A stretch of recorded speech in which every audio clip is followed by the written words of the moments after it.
Namanya. Kira kalian pulang.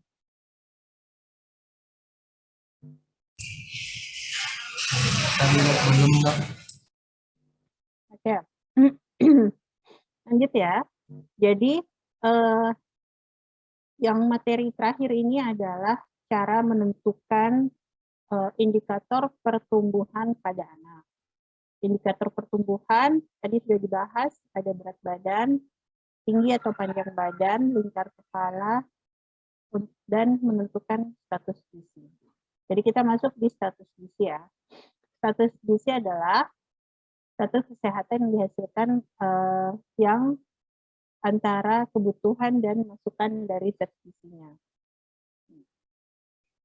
Jadi status gizi itu ditentukan oleh zat gizi yang dibutuhkan untuk menentukan besarnya penyerapannya, kebutuhan, dan penggunaan dari zat-zat tersebut. Kalau zat status gizi kurang, itu berarti fungsi tubuh di tingkat sel itu tidak bisa berkembang dan berfungsi secara normal. Dan itulah yang terjadi untuk anak-anak dengan status gizi kurang, gizi buruk, ataupun gizi lebih.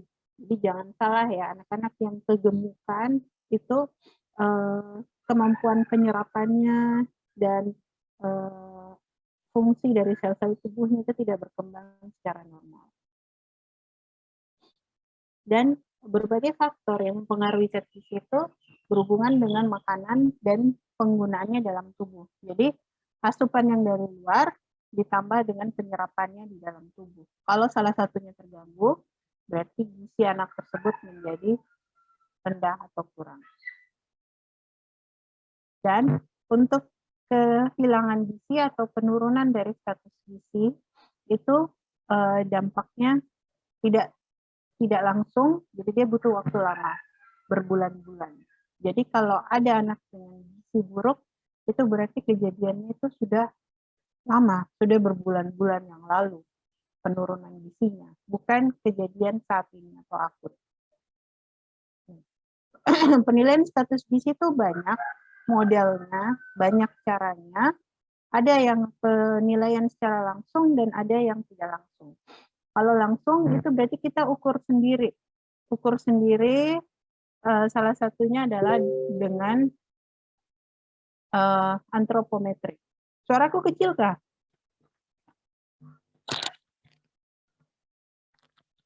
Tapi dok, jelas nih dok. Tapi. Dok, iya dok. Ya. Jadi selain antropometri yang ukur-ukur, gitu ya, bisa juga kita menilai status gizi dari penampakan klinisnya. Jadi dari pasiennya sendiri tanpa harus kita ukur-ukur. Kita bisa lihat dengan kasat mata ini. Oh, gizinya kemungkinan ini. Ya.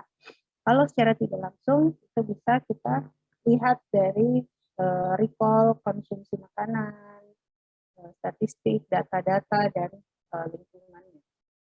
Tapi yang kita fokuskan di sini cuma yang antropometri. Antro itu berarti manusia, metri berarti pengukuran. Antropometri ada banyak. Salah satunya adalah antropometri gizi. Ini yang kita mau lakukan, antropometri gizi. Karena kita mau mengukur status gizi pada anak. Yang kedua ada antropometri endokrin. Ini untuk menentukan adanya dia seks primer atau sekundernya itu maturasi fisik dari seorang anak itu bertumbuh atau tidak. Itu kita fungsinya endokrin. Yang lain adalah estetika saja. Nih, fungsi dari antropometri gizi adalah untuk menentukan status gizi seorang anak pada satu waktu. Jadi pengukurannya satu kali. Itu untuk menentukan status gizi pada saat itu. Maksudnya. Contoh, kalau dia di bawah 1 tahun, bayi bulanan, itu kalau kita menilai status gizi, kita harus melihat berat badan saat lahirnya berapa kilo. Contoh kasus gini, ada 2 bayi, sama-sama umurnya 5 bulan, sama-sama beratnya 6,5 kilo. Tapi yang berbeda di sini adalah berat badan lahirnya. Yang bayi A berat badan lahirnya 4,8, bayi B beratnya lahir cuma 2 kilo. Nah, dari keduanya dilihat bahwa salah satunya bayi B itu pertumbuhannya lebih cepat dibandingkan dengan bayi A. Seperti ya. Jadi dari 2 kilo dalam waktu 5 bulan dia mencapai 6,5 kilo. Berarti dia naiknya cukup banyak. Dibanding dengan bayi A itu start pointnya lahir awalnya itu 4,8, hampir 5 kilo. Selama 5 bulan dia cuma naik jadi 6,5 kilo. Berarti pertumbuhannya kurang. Nah, itu kita bisa melihat bahwa bayi dengan umur dan berat badan yang sama belum tentu dia bertumbuh. Nah, untuk tahu bayinya bertumbuh atau tidak, anaknya bertumbuh atau tidak, kita menggunakan namanya growth chart atau bisa juga dengan KMS kalau kita di puskesmas. Tapi kalau mau jadi dokter anak, kita harus menguasai yang namanya growth chart.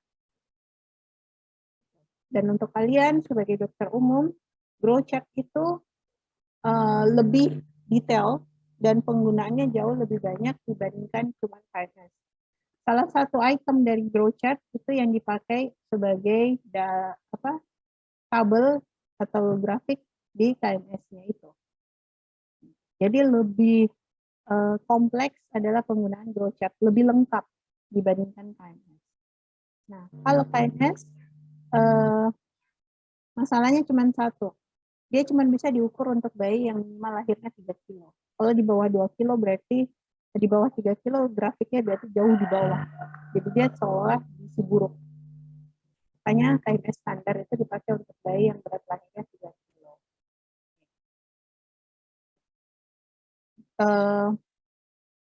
KMS itu sendiri, kalau ini kita bicara KMS ya maksudnya. KMS itu dia untuk menilai anaknya tumbuh atau tidak, tapi bukan untuk menilai status gizi. Nanti kita lihat alasannya. Jadi growth chart yang KMS itu untuk menentukan tumbuh atau tidaknya saja, bukan status gizinya. Nah, ini adalah model KMS yang ada di buku KIA maupun yang terpisah yang ada di puskesmas atau posyandu. Kalian harus familiar dengan modelnya, cara mengisinya, karena nanti kalau kalian sudah jadi dokter, kalian yang isi. Bidan kalian biasanya cuma membantu mengukurkan, kalian yang plot di grafiknya. Jadi ini adalah sumbu X, ini adalah sumbu Y, di mana sumbu Y di sini adalah berat badan bayi dan anak, dan di sini adalah usianya dalam bulan. Ya. Yang sumbu X adalah bulan, yang Y adalah berat badan. Jadi yang dia pakai metode KMS adalah pengukuran berat badan berdasarkan umur. Oke, nanti ya. Nanti dilihat modelnya. Oke. Jadi berat badan berdasarkan umur yang dipakai oleh KMS itu cuma untuk menilai pertumbuhan saja, bukan untuk menilai status gizi. Ini contohnya, ada grafik turun baru dia naik, atau naik baru turun. Kalau dia ada penurunan, itu berarti grafiknya tidak naik, itu berarti tidak baik pertumbuhannya. Yang bagus adalah yang grafiknya naik terus ke atas, atau miring ke atas, jadi serong kanan atas. Itu yang bagus. Kalau dia keluar dari jalur hijau atau grafiknya tidak naik, itu berarti anaknya tidak tumbuh atau pertumbuhannya kurang. Berarti ada masalah di gizinya, asupan gizinya. Entah anaknya sering sakit, jadi penyerapannya tidak bagus, atau memang dari sumber gizinya yang tidak bagus.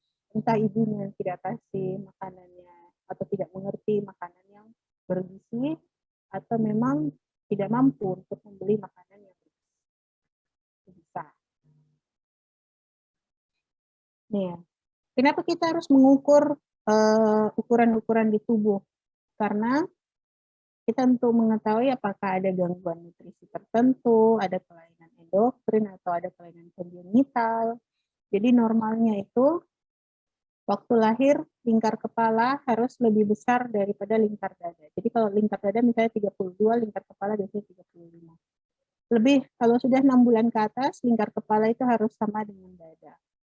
Kalau lingkar kepala itu tetap lebih besar dari dada, kemungkinan ada cairan di kepala yang membuat kepalanya membesar. Misalnya hidrosefalus, atau kekurangan vitamin D, rahitis, atau misalnya gizi buruk, atau kelainan kongenital yang lain. Nih. Jadi poin yang penting yang harus diukur pada anak itu bisa selain usianya, berat badannya, tinggi atau panjang badan, itu bisa ditambah dengan lingkar lengan atas atau tebal lipatan kulit. Pertama kita lihat umur. Kapan kita harus menimbang seorang anak? Kalau dia di bawah 2 tahun, menimbang berat badan itu harus tiap bulan. Lebih dari 2 tahun tiap 3 bulan, 2-5 tahun tiap 3 bulan, dan lebih dari 5 tahun itu setahun sekali. Pada pada pengukuran di desa-desa atau posyandu keliling, itu pengukuran masih menggunakan gacin. Kenapa masih pakai ini? Karena pertama untuk penggunaan yang digital itu biayanya besar, satu. Yang kedua, susah untuk mobilitas dibawa kemana-mana karena hati-hati digital kalau sering dipindah-pindahkan itu jadi tidak akurat, jadi tidak tidak akurat ke poin-poin koma-komanya, gitu. Karena terbentur lalu gangguan getaran. Ya, jadi di lapangan masih menggunakan yang timbangan seperti timbangan terigu ini, timbangan dacin namanya. Karena di besinya ini masih ada koma-komanya, meskipun tidak seakurat kalau pakai timbangan digital. Kalau tidak ada timbangan, bisa menggunakan timbangan bayi yang pakai jarum. Kiri kanan itu bisa. Yang tidak boleh adalah mengukur anak dengan cara digendong oleh orang tua, kemudian nanti dikurangkan oleh orang tua sendiri, itu tidak boleh. Karena itu sangat-sangat tidak akurat. Tidak sesuai dengan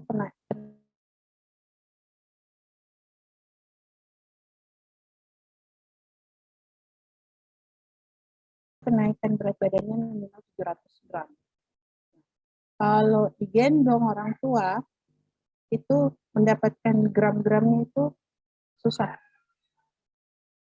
Ya. Ini digital, kekurangannya adalah dia sangat sensitif, jadi kapan kita sering pindah-pindahkan, itu menjadi kurang akurat. Jadi harus dikalibrasi setiap saat. Tapi untuk keakuratan digitalnya sampai 2 angka di belakang rumah itu bagus. Paling bagus adalah menggunakan digital. Jadi ada umur, ada berat badan. Sekarang kita ke tinggi badan atau panjang badan. Ya. Untuk pengukuran anak di bawah 2 tahun itu digunakan panjang badan. Kalau anak di atas 2 tahun itu dianggap sudah bisa berdiri dengan stabil, disuruh diam, itu makanya dianjurkan untuk memakai tinggi badan. Ya. Tapi kalau anaknya sudah besar di atas 2 tahun, tapi dia tidak bisa berdiri karena satu dan lain hal, maka rumusnya adalah tinggi badan itu adalah panjang badan tadi dikurangi setengah atau 0,5 cm. Ya, betul. Kalau dia sudah besar tapi masih belum bisa berdiri, mungkin dia lagi koma, lagi penurunan kesadaran, atau dia ada kecacatan sehingga dia tidak bisa berdiri. Misalnya cerebral palsy. Nah, cara pengukuran yang lain adalah menggunakan LLA atau lingkar lengan atas. Ini ada pitanya, ini anaknya lagi diukur LLA-nya. Bisa juga dengan mengukur tebal lipatan kulit, pakai kaliper ini, skin fold kaliper. Pengukuran lain yang jarang diukur kecuali pada saat lahir adalah lingkar dadanya ini. Kalau lingkar kepala harus lagi. Lingkar dada yang jarang. Parameter yang kita gunakan untuk menilai status gizi, ini perhatikan baik-baik ya. Yang kita lakukan adalah age dependent parameter atau parameter yang tergantung pada umur dan parameter yang tidak tergantung umur. Yang kita pakai poinnya adalah nomor 1 dan 2. Jadi BB ada berat badan berdasarkan umur, ada panjang badan atau tinggi badan berdasarkan umur, dan satu berat badan berdasarkan tinggi badan. BB per TB ini tidak bergantung pada umur, hanya bergantung di berat badan dan tinggi badan anak saja. Ya, jadi ada 3 ya, BBU, TBU, dan BBTB. Kalian harus sudah familiar dengan bunyi seperti itu, BBU, TBU, dan BBTB. Lainnya tidak perlu dipelajari lebih dalam, cukup ditahu saja. Nih, bedanya apa? BBU, TBU, dan BBTB. Bedanya adalah, kita lihat ya. Sebelum kita lihat bedanya, kita harus tahu dulu cara membaca grafiknya. Jadi di grafik grow chart itu ada 2, ada nilai cut-off point dan ada ini simpang baku atau z-score. Yang kita pakai adalah z-score. Z-score atau standar deviasi atau SD, ini standar deviasi itu yang kita pakai untuk menentukan status gizi dan pertumbuhan dari anak. Kenapa? Karena standar deviasi ini, pause dulu ya.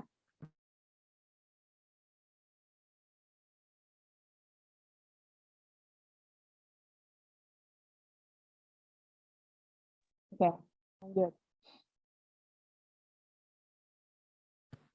Nah, jadi di dalam Z-score atau standar deviasi ini sudah dibagi berdasarkan peranannya masing-masing. Jadi yang standar paling bagus atau yang normal adalah yang berwarna biru. Apa ini? Hijau. Kita lihat lebih dekat. Nah, jadi kita pakai mulai dari angka 3 sampai -3. Ya. 0 atau gambar warna hijau atau biru ini terserah. Ini adalah nilai standar. Jadi pada saat anaknya di standar deviasi di titik 0 itu adalah berat badan atau status gizi yang standar yang sebaiknya ada pada setiap anak. Seharusnya ini idealnya yang titik 0. Normal itu apapun yang normal kita untuk status gizi yang bagus atau yang baik.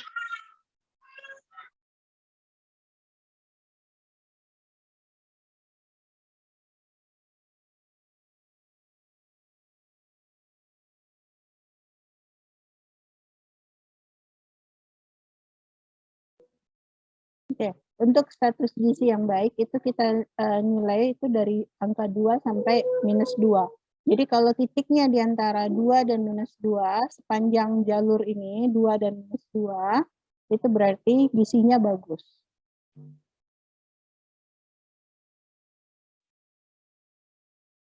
Nah, 2 sampai -2 itu gizinya baik atau gizi normal. 2 sampai -2 itu adalah gizi normal. Kalau titiknya di antara 2 dan 3 itu adalah gizi lebih, ya. Misalnya contohnya di sini, kalau titiknya di sini berarti dia di antara 2 dan 3 itu adalah gizi lebih.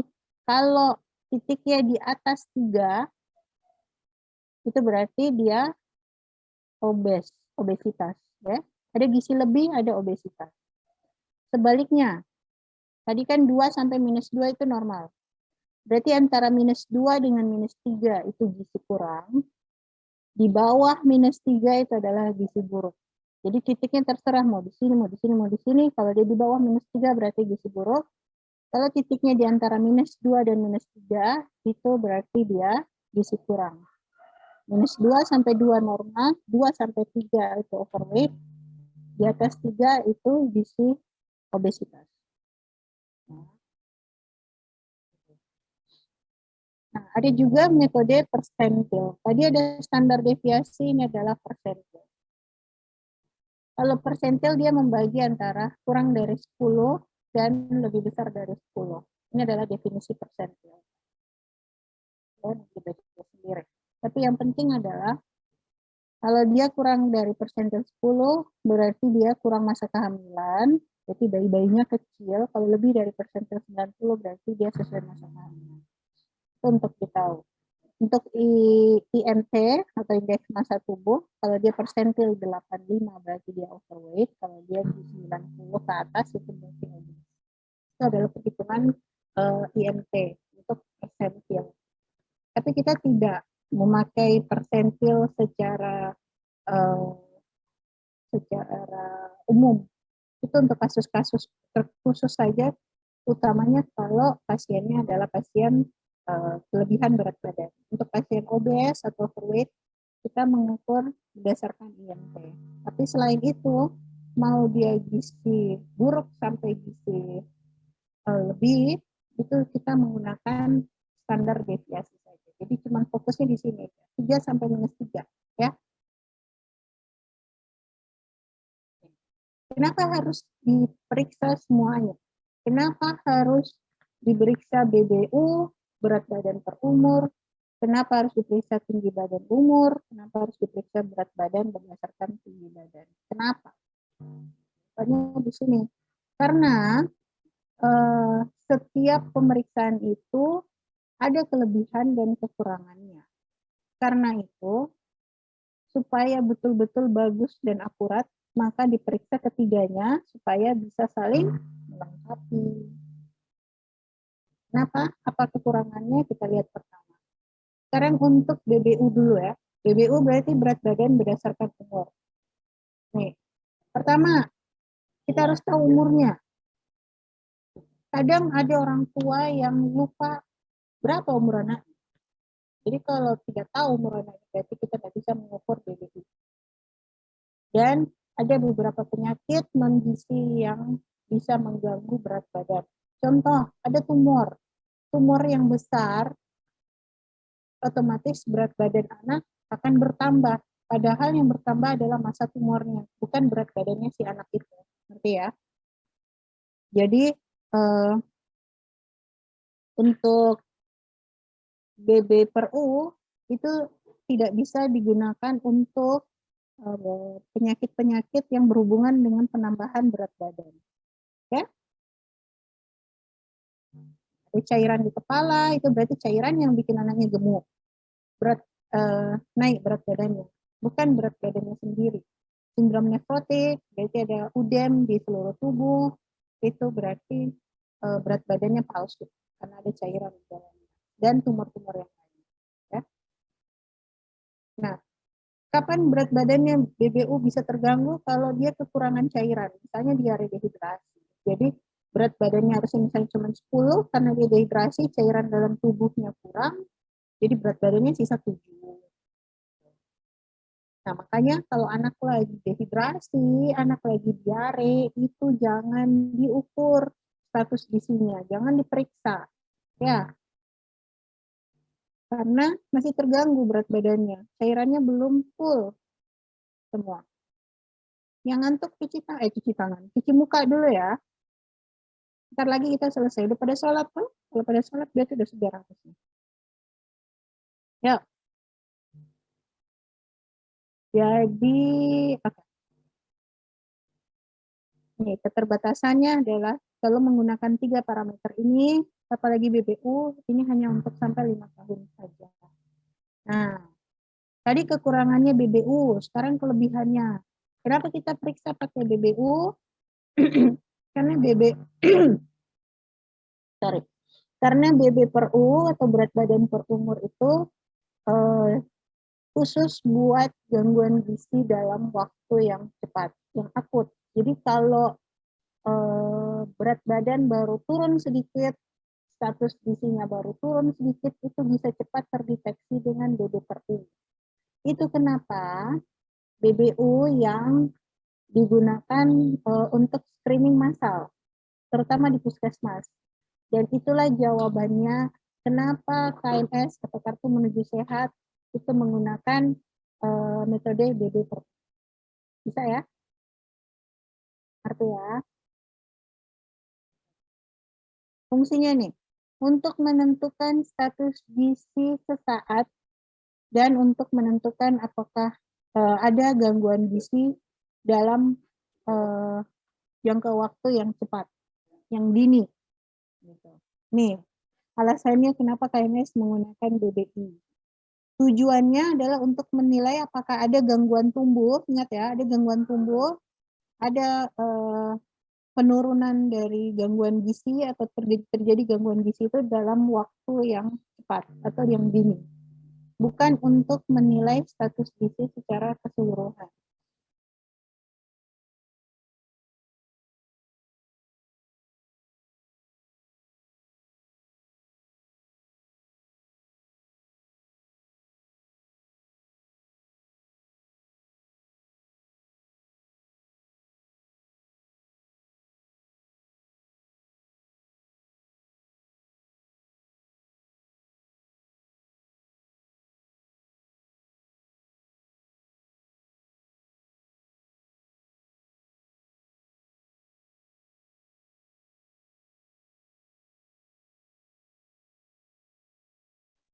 Oke, lanjut ya.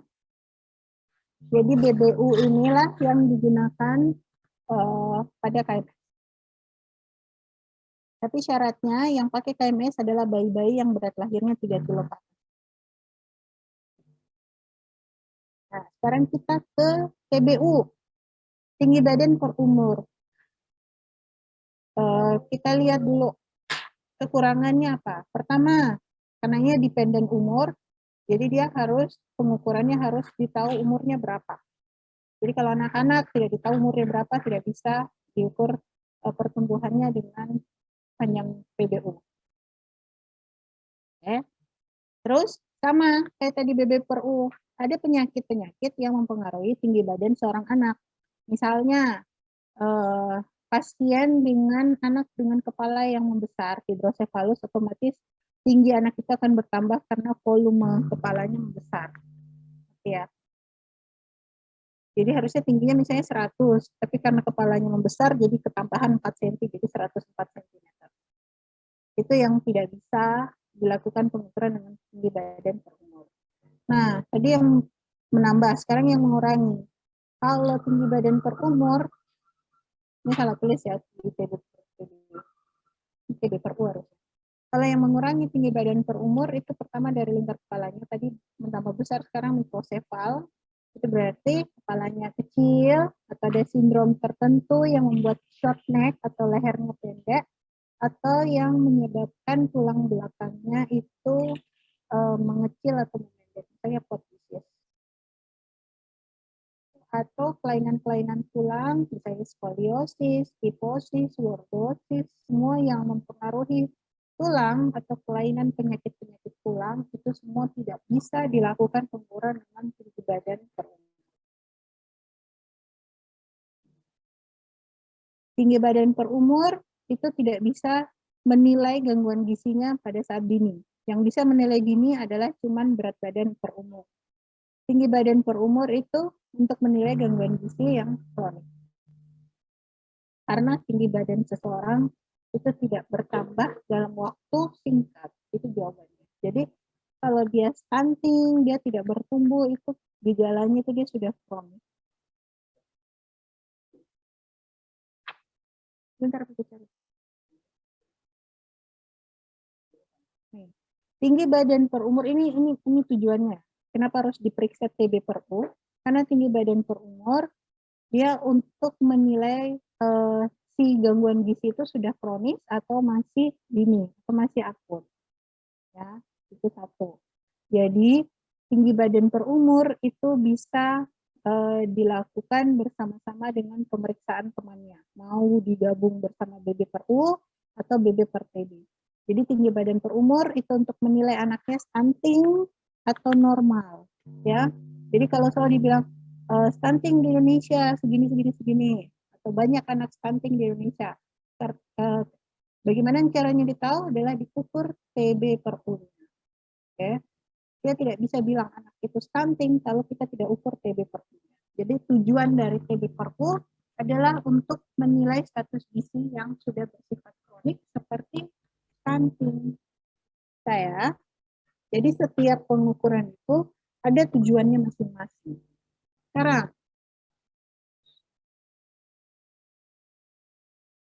yang selanjutnya adalah BB per TB. Nah, BB per TB ini lebih akurat dan lebih sensitif untuk menilai gangguan gizi. Ya.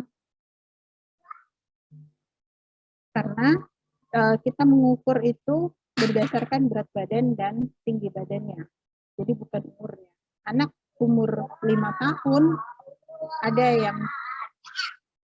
yang pendek, ada yang tinggi. Jadi tidak semua berat badannya sama dan tidak semua tinggi badannya sama. Jadi kita tidak menghitung berdasarkan umurnya, tapi berdasarkan berat badannya terhadap tinggi badannya. Jadi itulah kenapa BB per TB itu lebih sensitif dibandingkan teman-teman yang lain. Nah, kelemahannya tetap sama. Ada gangguan penyakit-penyakit yang mempengaruhi tinggi badan atau berat badan, tadi sudah dibahas. Terus kalau sudah gizi buruknya terlalu buruk, itu agak susah dinilai karena tinggi badannya di sini yang terganggu. Jadi untuk menilai yang anaknya bahasa Makassar dulu, bahasa kerennya stunting, itu digunakan bersama-sama dengan TB per U. Jadi BB per TB tapi tetap diukur TB per U-nya. Ya. Nih, BB per TB bisa digunakan secara universal, tidak terganggu etnik, karena ada etnik tertentu yang anaknya tinggi-tinggi, ada etnik tertentu yang anaknya kecil-kecil, gitu ya. Menggambarkan status gizi yang kita lihat. Jadi kalau misalnya kelihatannya, oh ini anaknya gemuk, baik kita ukur status gizinya dengan BB per TB untuk memastikan, oh betul ini gemuk ini berarti obesitas. Karena kadang ada anak gemuk yang tidak obes. Setelah diukur BB per TB-nya dia masih misalnya overweight, itu ada. Jadi itulah gunanya BB per TB. Nih, dia sensitif. Tadi BB itu untuk mengukur berat badan, untuk mengukur status gizi yang dini. TB untuk mengukur status gizi yang kronik. Jadi digabung dini dan kronik, akut dan kronik, makanya BB per TB lah yang dipakai untuk pengukuran status gizi. Teman-teman yang lain, BB per U dengan TB per U untuk menilai pertumbuhan. Jadi sebaiknya untuk menilai status gizi dan pertumbuhan pada anak digunakan tiga-tiganya. Ya. Ini adalah pemeriksaan yang lain yang digunakan kalau BB per TB itu atau BB per U tidak bisa dilakukan. Misalnya anak dengan OI, itu osteogenesis imperfecta. Ada kasus di mana tulang-tulangnya anak itu tidak beraturan, itu ada. Nah, jadi tidak bisa dilakukan pengukuran tinggi badannya. Makanya yang diukur adalah LLA-nya, lingkar lengan atasnya, gitu. Jadi ada beberapa kasus yang berat badan atau tinggi badannya tidak bisa dilakukan. Jadi ini adalah alternatif lain pengganti dari BBU atau teman-teman yang tadi yang 3. Sama seperti hidrosefalus. Hidrosefalus karena dia terganggu tinggi badan karena kepalanya besar, berat badannya juga terganggu karena cairan yang banyak. Jadi digunakan menentukan status gizinya adalah dengan LLA per U. Ya. Nih. Dan ini untuk pengukuran status gizi secara massal. Jadi kalau kita misalnya mau terjun ke lapangan, ke satu kampung, kita mau nilai status gizinya semua, kalau kita tidak membawa senjata timbangan dan meteran atau tinggi badan, maka yang digunakan secara ringkas adalah LLA. Kita cukup beli mistarnya saja itu sudah bisa menilai. Dia untuk screening dalam satu populasi masyarakat. Jadi cepat, praktis, dan bisa dipercaya. Ya, cukup sensitif untuk menilainya. Jadi dia untuk pengukuran massal. Nah, ini salah satu modelnya lagi, ada LLA per U, LLA per TB. Nah, jadi kesimpulannya adalah kalau mau ukur status gizi pakai BB per TB. Kalau mengukur pertumbuhan dipakai TB per U dan BB per U. Ya, itu aja. Nah, sekarang kita masuk ke growth chart. Growth chart ada dua, atau chart pertumbuhan atau grafik pertumbuhan ada dua. Jadi yang kita pakai ada dua ya. Ada yang CDC, ada yang WHO. Ingat ya, ada CDC, ada WHO. Model CDC adalah seperti ini. Dia cukup satu lembar saja, dia bisa menentukan BB per U, TB per U, dan BB per TB. Untuk tadi kan cukup dua saja kita sudah bisa menentukan status gizi dan pertumbuhan. Pertumbuhan bisa dari BB, U, dan TBU. Karena yang penting kita adalah mengetahui stunting atau tidak dan status gizinya bagaimana. Jadi yang kita titik beratkan di growth chart CDC, ini CDC ya, di pojok bawah kanan harus ada tulisan CDC-nya. Itu yang kita pakai di sini adalah BB per TB sama TB per U. Nah, di grafik sini atau di chart ini ada dua. Ada sumbu X dan sumbu Y. Sumbu X ini adalah menandakan umur. Sumbu Y di sini menandakan tinggi badan atau panjang badan, yang di bawahnya menggambarkan berat badan. Oke? Bisa bacanya ya. Di penggaris di sebelah kiri dan sebelah kanan sama. Jadi kalau titiknya sebelah sini, daripada kita lihat setengah mati tarik ke sini, kita lihat di sampingnya, lebih dekat. Ya. Kalau itu makanya kenapa ada dua penggarisnya. Gitu. Di sini dia menggunakan persentil, jadi persentil 90 sampai persentil 5. Yang lebih akurat, yang lebih terbaru dia sampai persentil 3. Ini di bawah, ini ada 3, bukan 5. Ini masih yang standar, yang 5. Untuk menilai stunting biasanya kita pakai yang ada angka 3. Di bawah angka 3 titiknya tanpa harus diukur itu menandakan anaknya stunting. Dwarfism, pendek, cebol. Di bawah 3. Ada dua warna, biru untuk laki-laki, pink untuk perempuan. Jadi tergantung pasiennya. Kalau dia pink berarti pakainya yang untuk cewek, kalau dia cowok berarti pakainya yang biru. Ini jangan baca di atasnya ya. Di atasnya tulisannya 2-20 tahun.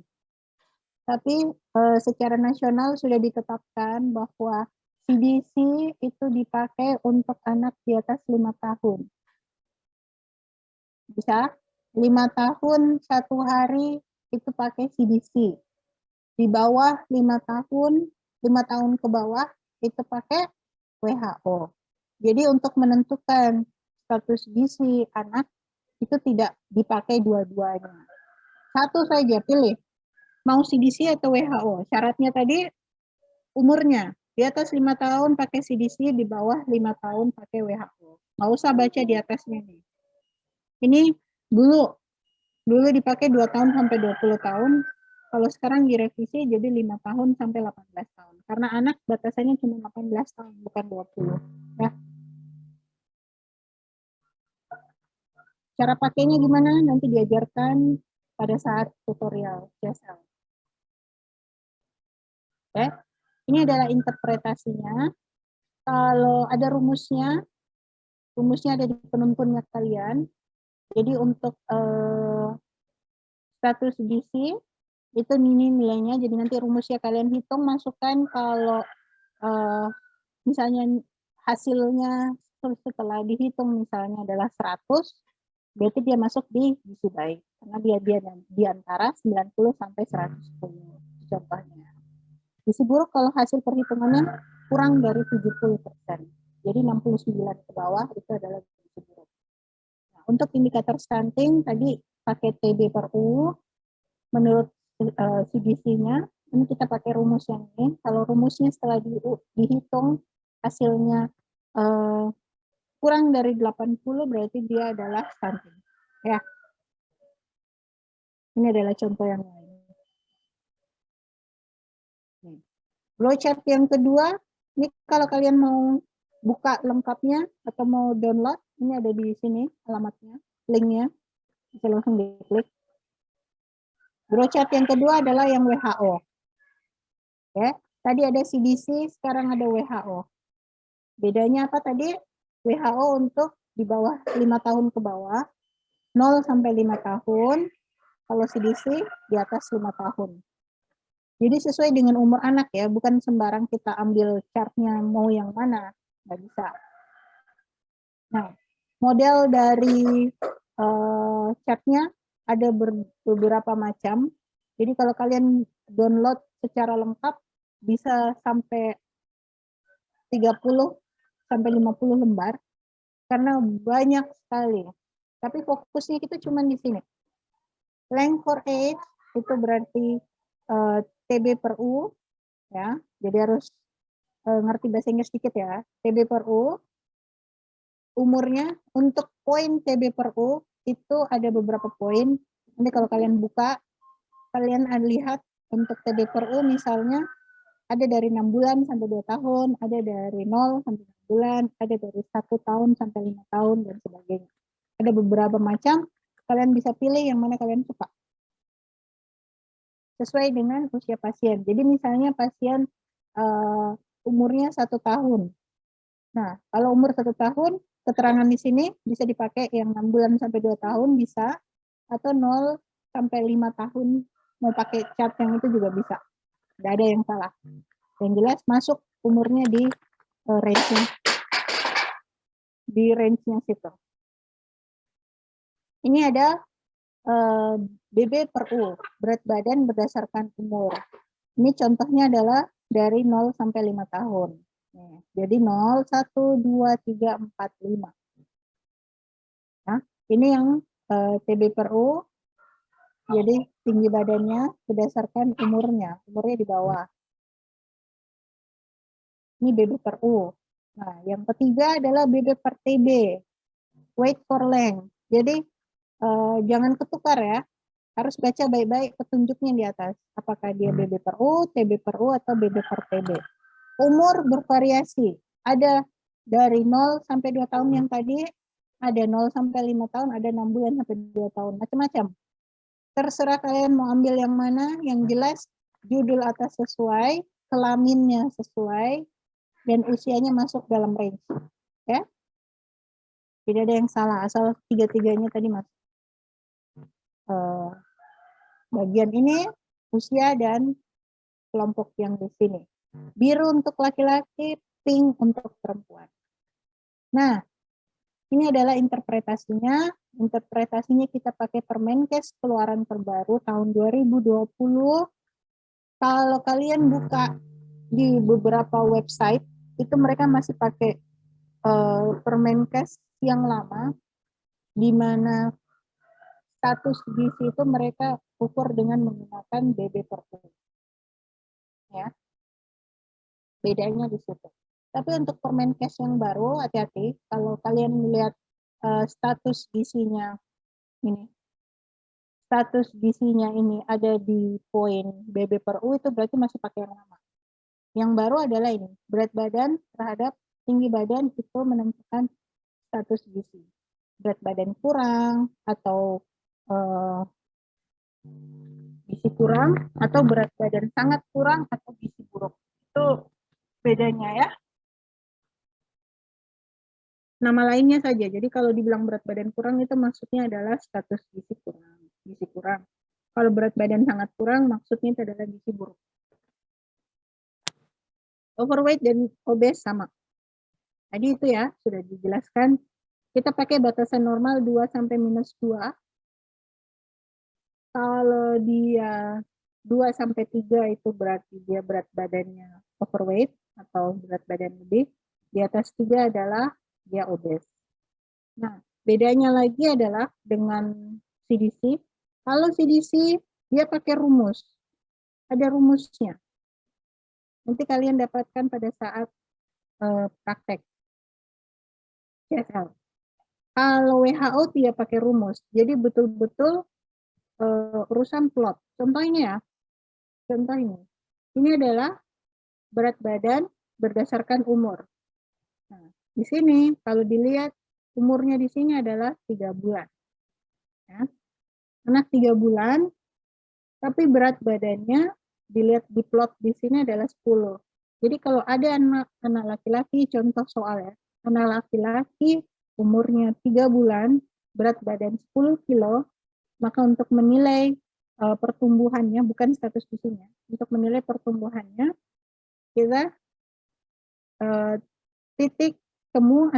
kita lihat titik temu antara berat badannya dan umurnya.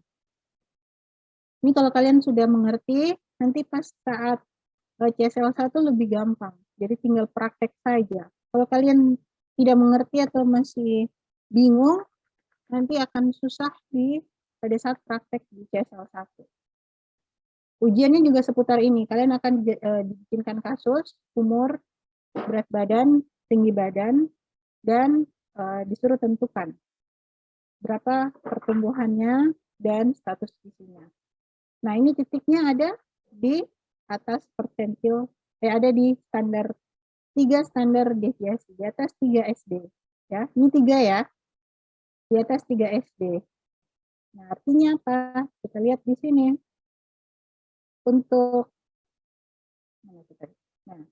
Untuk berat badan terhadap umur di atas 3 SD, lihat catatan 2. Tapi catatan 2-nya ini maksudnya adalah dia berpotensi untuk gemuk. Gitu. Dan memiliki gangguan pertumbuhan. Nanti baca sendiri, buka linknya. Jadi, di atas 3 itu sebenarnya sudah sangat gemuk tulisannya di sini. Ya. Kalau dia masih di range yang putih, hitam ini berarti dia masih normal. Yang ada kelainan kalau dia di putih.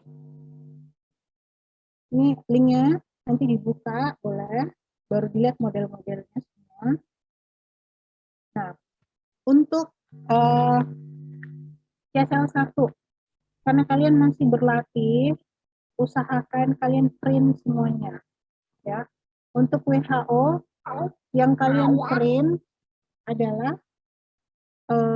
komponen BBU, TBU, dan BB per TB.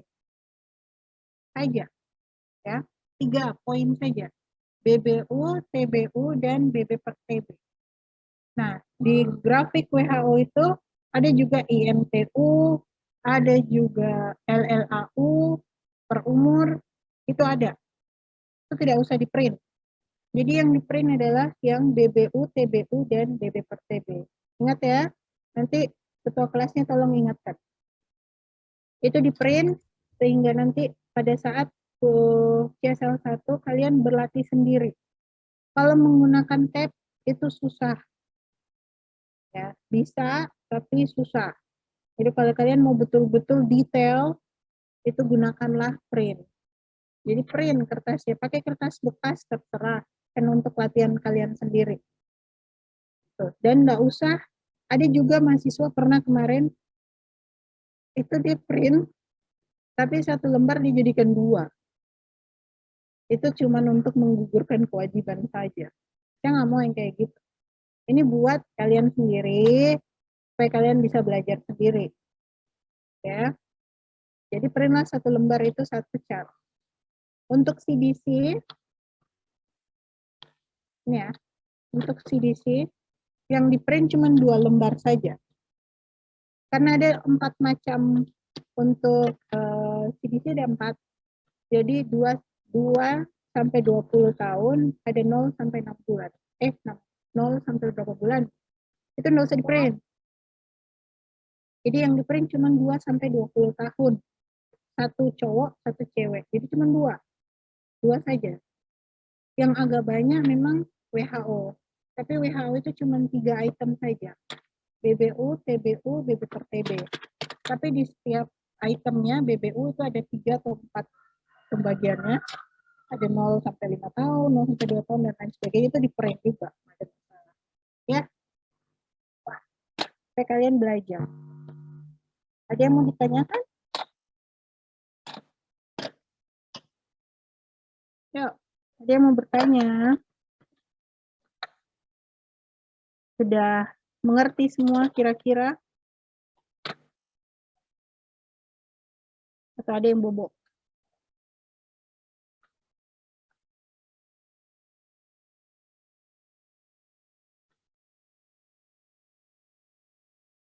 Jadi bedanya cuma satu ya. WHO itu 0 sampai 5 tahun, CDC itu di atas 5 tahun. Jadi kalau kalian tidak bisa jawab pada saat CSL1, nanti pas latihan di kampus, kalian tidak bisa jawab apa bedanya, kalian akan mendapatkan tugas selesai. Jadi pelajari baik-baik sebelum kalian masuk di praktikumnya nanti, di CSL-nya kalian. Ya. Ini berlaku untuk semuanya.